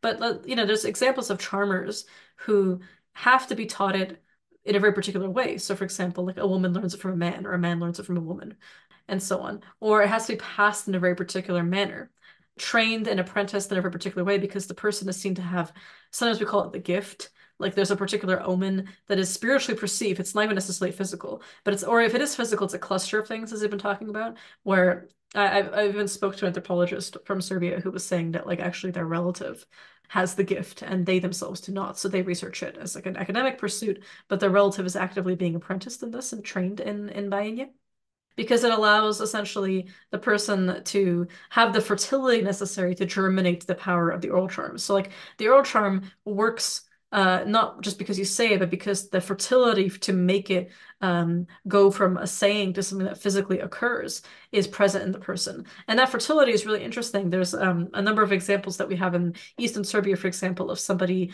getting married to the wedding itself is for the incantation. So they get married to the power, they get married to the gift. One example is that the woman who, let's say, is a Bajalica is not only clean from intimate relationships in the sense that like she maybe is a virgin, or she underwent menopause at an early age, or she's already like she never did any kind of magic until after menopause, what she's considered to be especially powerful. Then in that way, the spiritual power in her is not redirecting to grow a child, but it is, just she is now fully pregnant with magic itself. And it's said that, she must then pass on her craft, for example, to a new girl between the ages of 7 and 12, so that she inherits the power before she undergoes puberty, so that she does not have time for her spiritual power to be distracted by sex. So sometimes virginity is an aspect of it. Other times, spirit marriage, where a spirit keeps you physically a virgin, but otherwise marries you or allows you to have one partner they choose for you and so on. Can be another thing. But a Bajalica, for example, may, to pass it on, mutter every single oral charm that she knows under her breath as the priest is leafing through the Bible during a wedding, right, to give the blessing to the married couple. And this confers the fertility of both the married couple, so it's a completely separate couple, right? There's two people getting married. So the fertility of this couple is in some way being stolen, or not like literally like they're going to be cursed, it actually blesses them, but it's being hijacked from the event of their wedding and being put in this particular Bible as of the priest, and the woman who is passing on the power is muttering every single oral charm she can possibly think of that she's learned from spirits, from mentors, from books, from whatever, and then passes it to the girl next to her, who now, as she witnesses this couple become one in Christ, she becomes married to the charms themselves.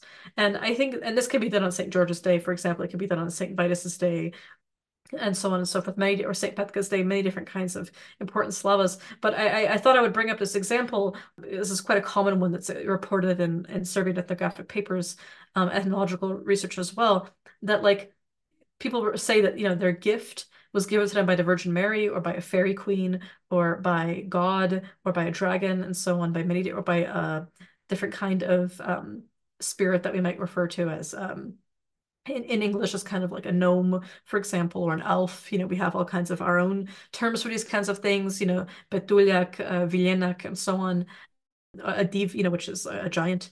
But at the end of the day, the oral charming power comes from a fertility that is given or inborn or marked for somebody, but that has to be initiated through a spirit pact. And this wedding example is one in which there's a spirit pact occurring between the older woman's spirit court that is now igniting the same function in the younger woman, which is now going to light her up a bit like a lamppost to cause spirits to draw to her and want to be her allies, but will also grant her the protection of her mentor. It's always fantastically interesting, right, to see how the that transmission goes through. And thanks for running through and articulating all of that as always. But There's like honestly so much I could say. Like there's literally like I have like so many examples in my head of like from my own, research and also from people that I've met and people that I'm related to talking about like someone just being stopped on the road and being like, "Oh, you have, you're gonna be a charmer," and this person's like, "What the hell? Like, I'm just on my way to work." And it's just like, no, no, no, you have to believe in God. You have to pray to the Virgin Mary. You have to learn this, and you just like literally a random on the road encounter, which is a little bit kind of like seeing a spirit at a crossroads, that mm, kind of thing, or examples in which Charmer's been like, I can never pass this on. I have to protect this knowledge, or my spirits forbid me from passing this on. This dies with me. Like they will personally instruct another person from scratch. Like they will have to learn this from spirit hearing alone and not from hearing it from me. Or like these charms lose their efficaciousness if I pass them on to somebody. I'm not allowed to even say them out loud, or I can't translate them in other languages. Or like I can say these things, but I can't say them in a particular way. They have to be certain charms that are passed on. They have their own fertility, or like they have a viral condition in which they immediately like to hear them alone is the omen to initiate somebody. But as much as charming is also kind of associated with women, obviously there's lots of men who engage in the same practices, and for example in Serbia. But there's a very excellent paper called "Charmers on the Folk Practice of Charming in Serbia" by Sonja Petrovic. And I highly recommend that article. It's actually in English for the Incantio Journal. It's phenomenal, and it actually includes a lot of really cool examples from my own area of Serbia that I'm from and where I was born. So it's one of those things that it's absolutely fascinating. And also notice the interesting root words of some of the names. So I'm using the word Bajalica. That's the one that I grew up with. But there's also, for example, somebody who is does vraćanje, who does čaranje, who does madjanje, who throws čini. Like čini is to make something happen. So a činilica, like to make the female suffix, is like someone who does things in some ways, mhm, right? But also you can be called literally just an oral charm, or like a hag, like an old woman, or like a someone who possesses cunning knowledge, a verstica, which is also a witch. And then you can also have somebody who says, no, no, I don't do black magic, I don't do witchcraft, I don't know how to charm. It's just that's what I do. Is the big difference, is to quote this one interview in the paper. It's just like I'm a cunning person. I just do this kind of thing, right? And I don't do vraćanje, I don't do black magic. I do the good things. I'm not in cahoots with the devil, I'm in cahoots with the good spirits, right? But then a lot of them will also engage in divination or will be possessed by fairies, and someone will be forced into doing magic through fairies, and so on. So I think it's really important to note that like there is the fated nature of this is sometimes like the time that you just like a mentor just rolls up on you and is like, "Hi, I'm giving mhm. you this," or the fated nature is like you were cursed by another witch, and then you go to a charmer who heals it from you, and then through the pact of healing you, some of her power transfers to you. It's And then next thing you know, you have to like work under her. Yeah.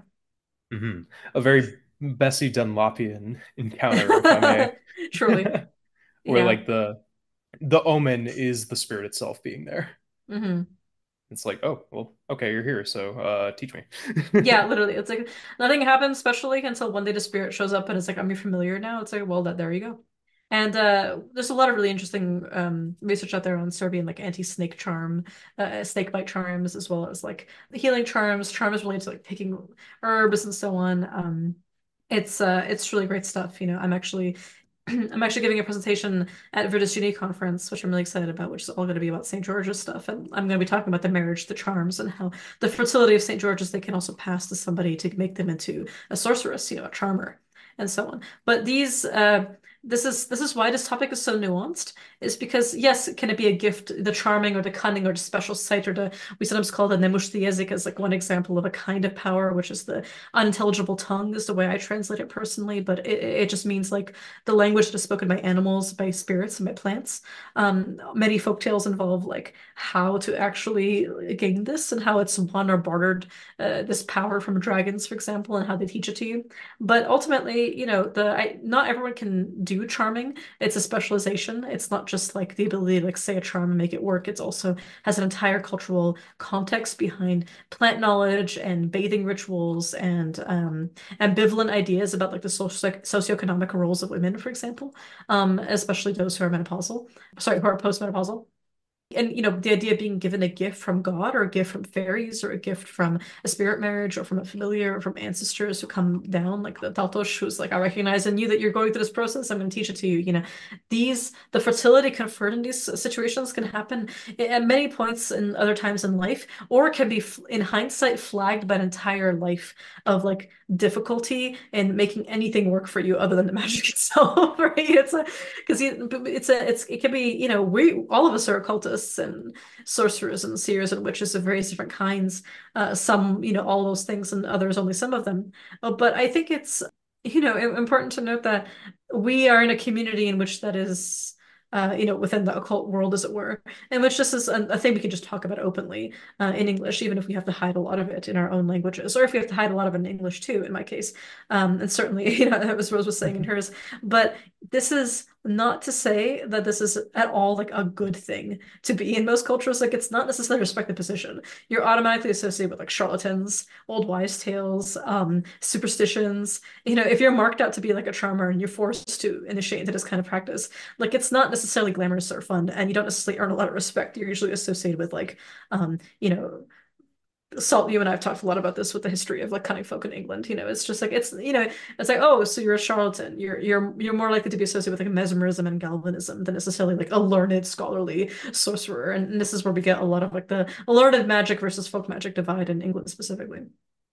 Yeah, absolutely. I mean, even it's funny, even when that divide is kind of bridged in practice, that the reputation itself is very much at stake, especially like, when it comes to popular forms of practice in the eyes of certain social groups, like it's something that can risk you for ostracization or even legal consequences potentially, especially that endures well to this day in many parts of the world. Like today, if you talk about it in anglophonic countries, most places you'll probably just get weird looks, right?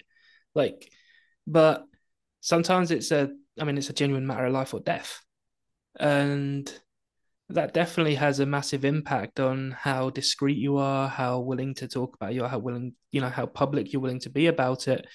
And it also might even, you might want to hide certain qualities, like certain omens, so to speak, out of fear of having that associated with that practice. Or even worse, you could have, a physical deformity or physical disability and it have nothing to do with that. And, I think there's plenty of evidence of that in, witch trials, for example. But it's a risky subject for sure, yeah. Rose, I would love to ask you a little bit about your kind of experience as a diviner and as a seer in diagnosing these kinds of things. Anything in particular that you might want to share if you're comfortable about like what that process is like for you, or what are some of the pitfalls you've encountered in that in kind of guiding people through these uncomfortable and often revelatory experiences, right? Whether it's the case for them or not. I mean, it's interesting because obviously what I'm kind of known for is working with fairies and being a fairy seer and things like that. And so I definitely have a lot of people who come to me with, circumstances around that, or, around the elves, things like that. But I definitely get a lot of different kinds of people who have various situations or circumstances. And it's definitely something that can be incredibly varied, especially by what exactly we're dealing with in each sort of circumstance. And again, like some people will have an idea of what is kind of going on with them, or what is sort of what some of the marks might be. Again, because some of these can be incredibly obvious or incredibly physical, or very sort of, dire circumstances. I mean, one thing I was kind of thinking earlier when you guys were talking, about how some of these things can manifest and how some of them can be detrimental to the person, not particularly ideal, things like that. Some of the birth omens, or not birth omens, but some of the omens that I'm aware of, and have personally witnessed, is flat out near death experiences. And that's definitely not something that I think most people would find ideal. Or it's something that is seen as sort of a marker of, well, okay, you might have these sort of physical omens and things like that, but you have to do this, or you have to get through this. And if you don't, oh well, if you die, you die, kind of thing. And so, which I think is something that is definitely seen in a lot of different cultures and traditions, of getting that, of being something that is just by nature close to death. Not death in the idea of like, actually dying, but just being close to the realm of the dead or spirits of the dead, and sort of being recognized in that capacity. So, it can be quite terrifying for people, that some of these things that we would recognize as omens, whether they, happen at birth or immediately after sometimes, or later in life at certain markers, again, like puberty, or as you were talking about, seeing it like even, postmenopause and things like that. So, and then some people have things that they've experienced or that are circumstantial, that they think might be something that's particularly marking them out or signifying something like an initiatory event, but it's not.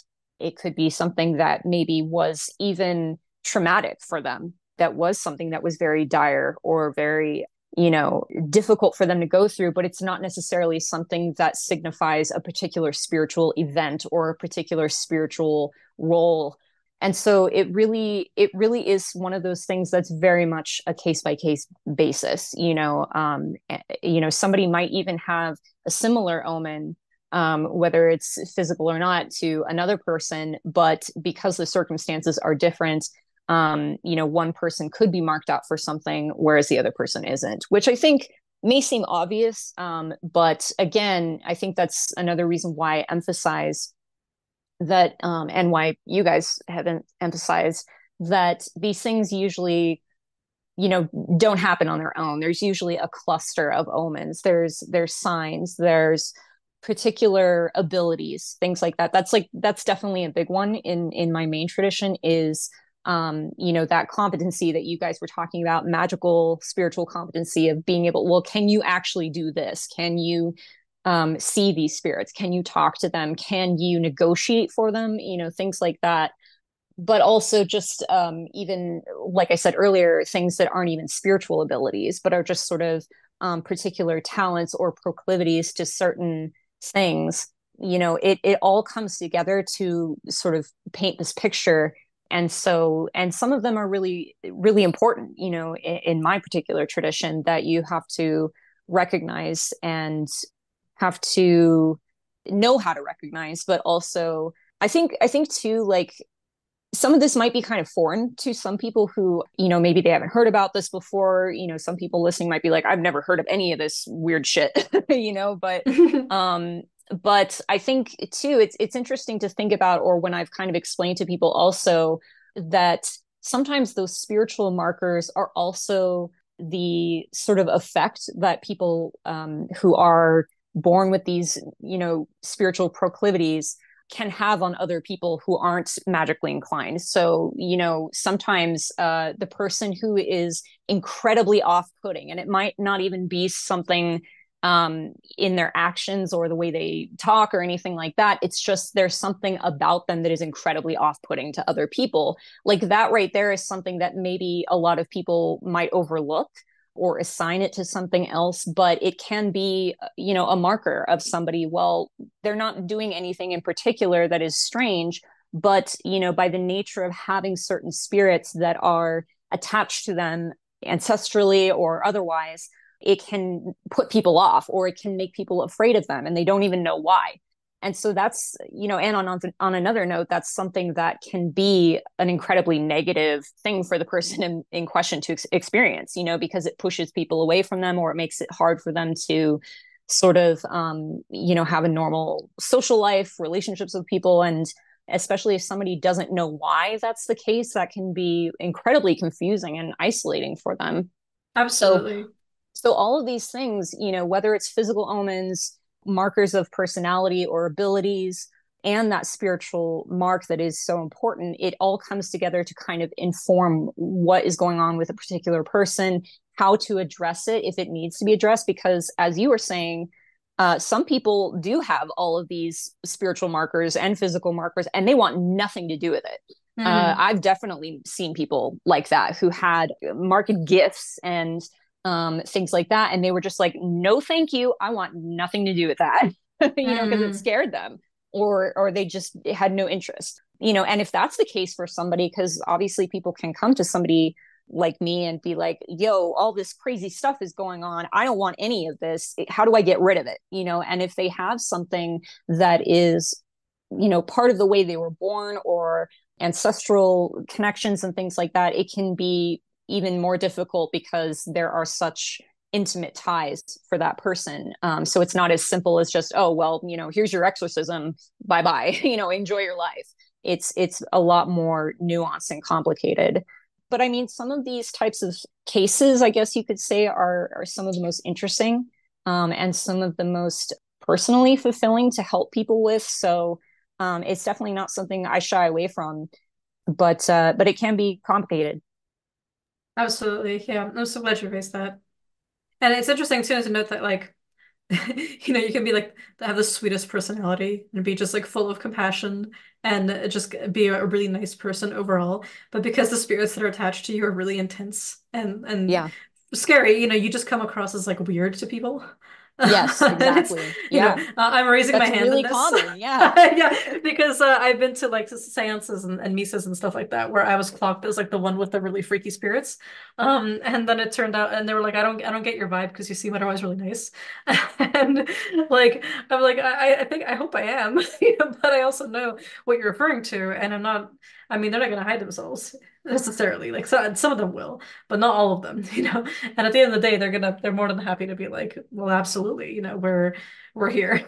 And so I Well, think sometimes it's not even something you can hide, exactly, yeah. or that a spirit can hide. I mean, something that I was just recently telling a student was, some spirits are not particularly hostile or particularly aggressive or violent or anything, but they still cause a chill up your spine when they enter the room, because it's just the way they are. That's just the effect that that spirit's presence has on an incarnated person. It makes the hairs on the back of your neck stand up when they come into your space. And Absolutely.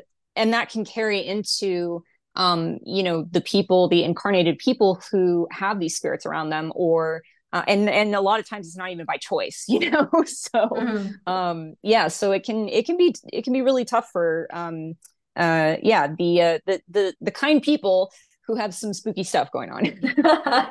It's so funny because I laugh at it now, but at the time it was like really a lot for me because I was very young when Mm-hmm. this happened, and I was like, whoa, like I thought I nailed the social etiquette of this particular situation that I was in.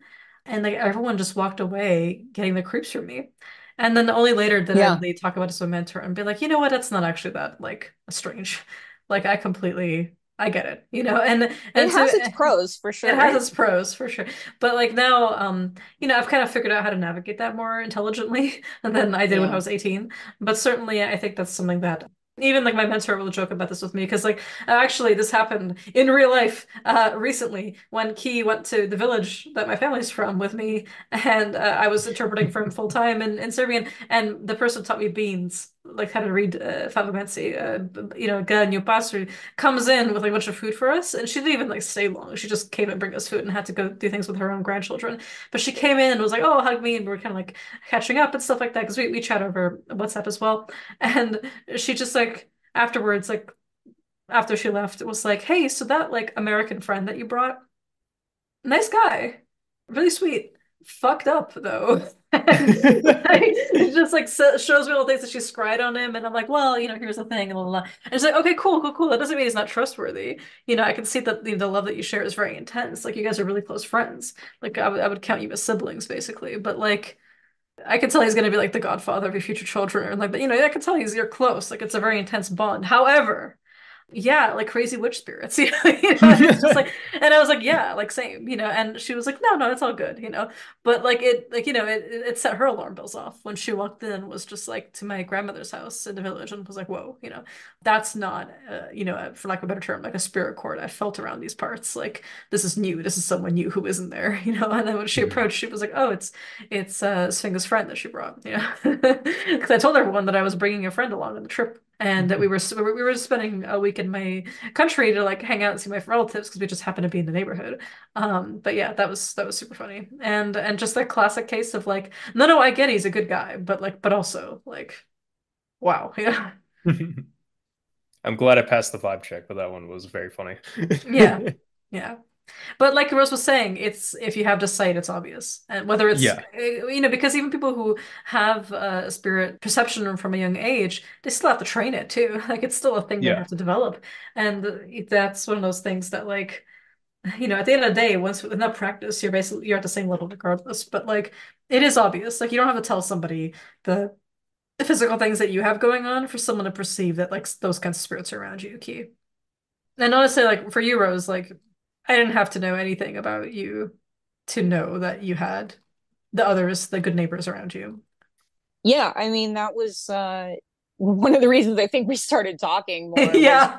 when we became acquainted was it was well, as you know this, that I just had a really strong feeling about you, and just could tell that there was a kindred spirit there, so and that's definitely something too that I think like specialists like are looked to for, because they're the ones who can clock the other people who are like them. Mhm. Yeah. And some of the stuff that like even you've talked about with like the Dampier and stuff like that, of them being able to find out like they're part vampire, so they know how to spot the vampires in the village and stuff. Like it reminds me of that, and Hmm. obviously you can speak more to it, but like that's definitely something that is important for somebody who is going to work in that capacity, especially if they're kind of more in the shaman role and the spiritual leader of a community. Like they need to be able to know who's the problem here, and who's going to cause trouble for my village, so I can help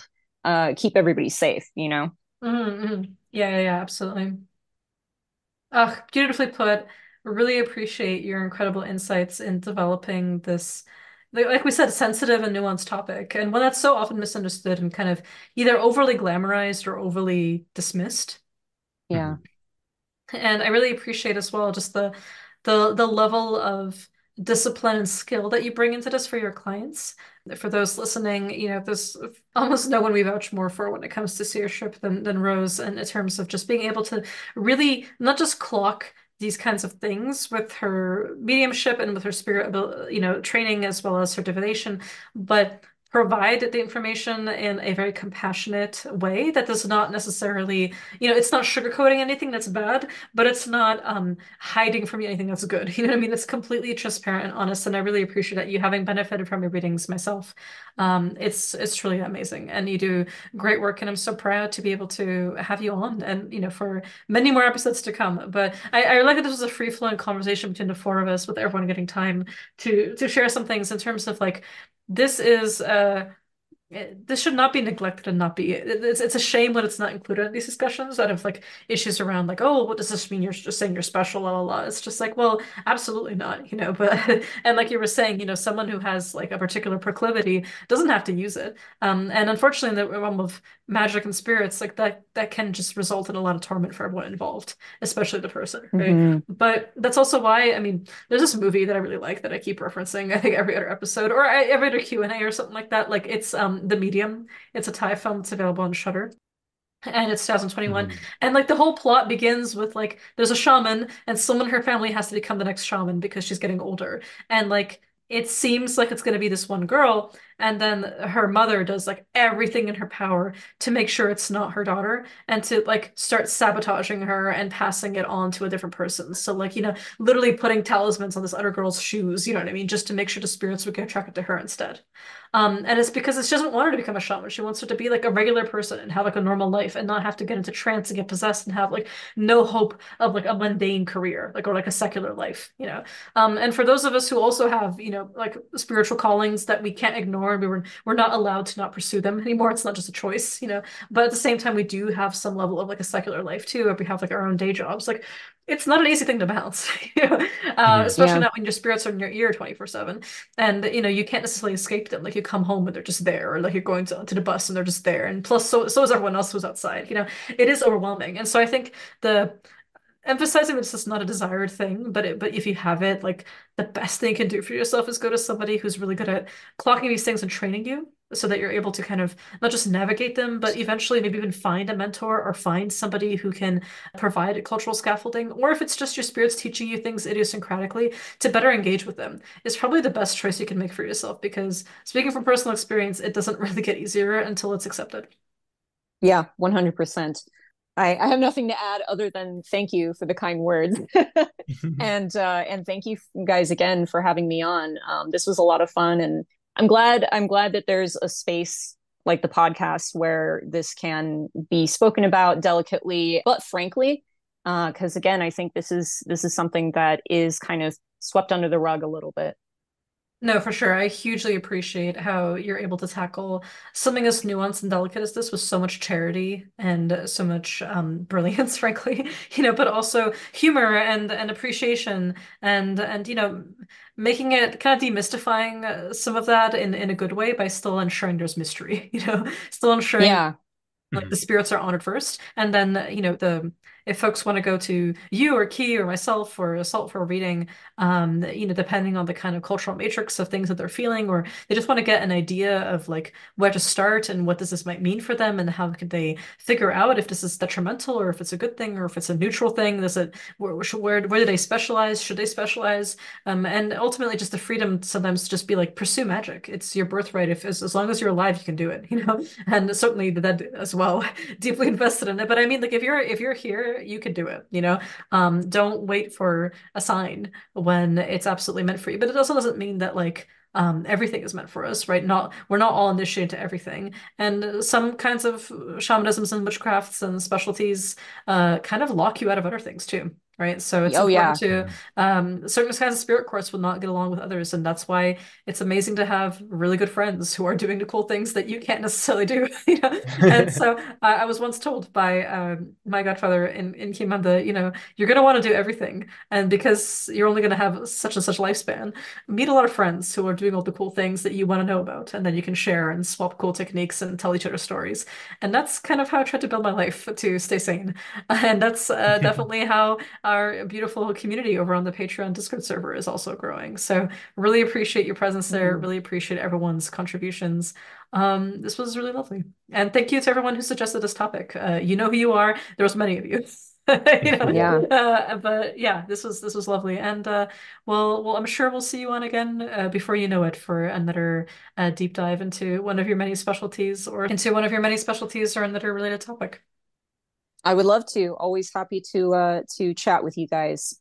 Thank you. Well, you got it. We'll exchange our our American Psycho cards Yes. afterwards and be like, oh, like you're the tasteful, you know, darkness of that extra nipple coming out of your side. Oh God. The way that constellation of moles really just makes that asterism mark out on your body. All right. We have a lot of Akashic records. Mine Mhm. is yes, I know this is the third time I've done an Exuma song. It's Exuma the Obia man because he came down on a lightning bolt after 9 months in his mama's belly. And when he was born, the midwife screamed and shout because he had fire and brimstone coming out of his mouth. He's Exuma the Obia man. Absolutely. Amen. Amen. Amen. Amen. Oh yeah. Oh, Exuma. I'm Perfect just album. eventually, I'm just gonna do the whole album. Like I like all his other albums too. Good. Not the, like more so the earlier stuff, but like all of it's really good. But like Good. Mhm. genuinely, like we'll just go through all of them. Like we've already have a few of them on our playlist, so he can jump scare all the people who listen to the Akashic Records of the Frightful Howls Spotify playlist. Good. You gotta teach the people. It's good. Facts. Oh man. Yeah. The more who listen to Exuma, the more he smiles wherever he's at. My Akashic records for this episode, I've got two. One is another one that I've suggested before, Kings of Frog Island, which was the first inaugural Akashic record, Yes. um, where I think Exuma was also mentioned in a nice little pair. Hmm. But it's Born on the Fourth because, of course, we have Omens of being born on the fourth. And Yes. the other one for today is The Prodigy's Omen because the writing's on the wall and it won't go away. And what you choose to Yes. do about it is your own decision. Yes, yes, yes. All right, Rose, what are yours? I also have two. I'm using my special guest privileges to Yes. have two Hmm. Akashic records. So my first one is Mark of the Witch by Hexentons. That's a fun one. Hell yeah. And going along with the theme of the episode here. And then the second one is Bewitched by Candlemass for all my doom metal loving magical friends out there. Enjoy. Hell yeah, dude. Yes to doom metal. Yes to new metal, frankly. Yes, absolutely. Yes to all of it. I love it. Absolutely. Hell yeah. And our license to depart is from the collection by Marvin May and Richard Smith, Ancient Christian Magic, Coptic Spells of Ritual Power. This is the number 64, the exorcistic spell to drive evil forces from a pregnant woman. The reason we chose this one is because I've done this for a pregnant friend, and I was at her birth, and it was awesome. And I literally put this on papyrus and recited it over her birthing pool. The midwives looked at me like I was insane. They were like, "Who is this person? Who is here?" Well, like I'm like, like literally asperging her with hyssop in the birthing pool, and I'm like, "Don't worry about it. I'm Orthodox. She's Orthodox. She's Greek. I'm Serbian. It's all good. Don't worry about it." One struggle. What? So, Key, I'm gonna have you read just the final part. It's a long prayer. This is the one that is after the Greek vowels are given. Yeah, you got it. All right, give it to us. I adjure you by your names and your powers and the power of God Almighty to dwell here comfortably. Watch and protect the four sides of the body and the soul and the spirit of Sura, daughter of Pekla, and her child. Her and the child with whom she is pregnant, whether it is a male or female, so they live yearly without disease. Cast forth from them all doom, all devils, and all Abalaf, and all Aberselia, and every power of darkness, and every demon, whether male demon or female demon. Restrain them all. Cast them from them, and from all their dwellings, for 200 miles around, immediately and quickly, yea, now, at once, at once.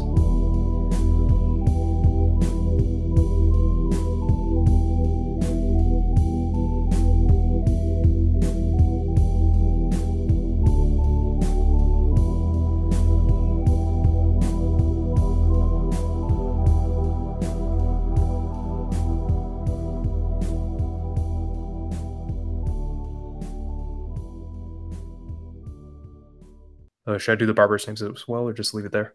You need to address that.